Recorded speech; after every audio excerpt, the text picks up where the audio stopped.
Ce document est produit par l'Université Joseph Fourier Grenoble 1 en collaboration avec la région Rhône-Alpes et l'Université numérique francophone des sciences de la santé et du sport.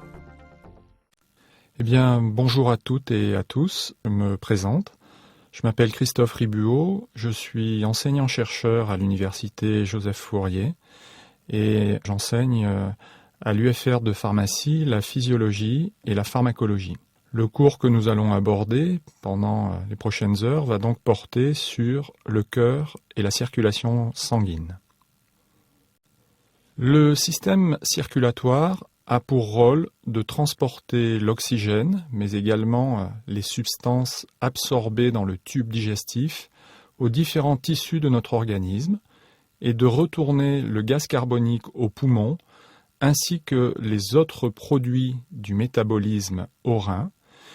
Ce système circulatoire va également participer à la régulation de la température corporelle et va permettre de distribuer différents agents, notamment hormonaux, qui vont permettre le contrôle des activités cellulaires. Donc ces rôles sont multiples et variés et vous allez les rencontrer dans différents chapitres de la physiologie. C'est évidemment le sang qui va transporter ces substances et le sang est pompé par le cœur dans un réseau fermé constitué des vaisseaux sanguins. Nous avons donc une pompe et finalement un certain nombre de vaisseaux sanguins. Cette première figure va illustrer le fait que les vaisseaux sanguins sont organisés de façon à constituer une double circulation.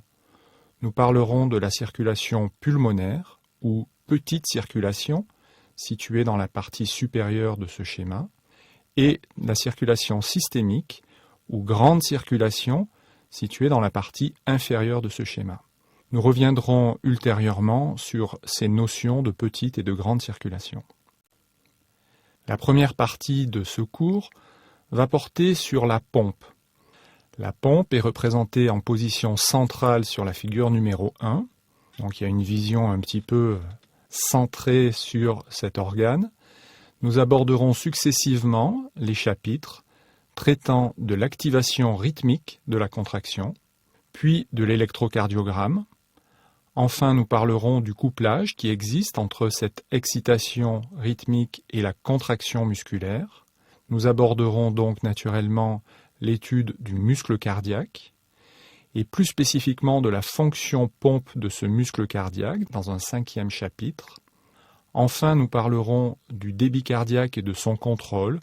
Nous donnerons comme exemple d'adaptation du débit cardiaque l'exercice physique.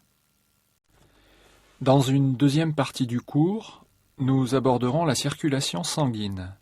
Cette circulation est organisée de façon à permettre, dans les capillaires sanguins, les échanges entre le sang et les liquides interstitiels.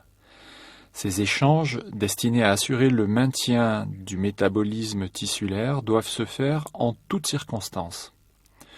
Ainsi, nous aborderons successivement, dans cette partie du cours, la différenciation fonctionnelle des vaisseaux sanguins.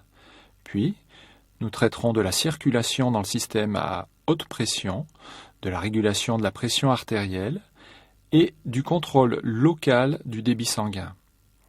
Nous passerons alors à l'étape de la circulation sanguine à basse pression. Je vous remercie de votre attention.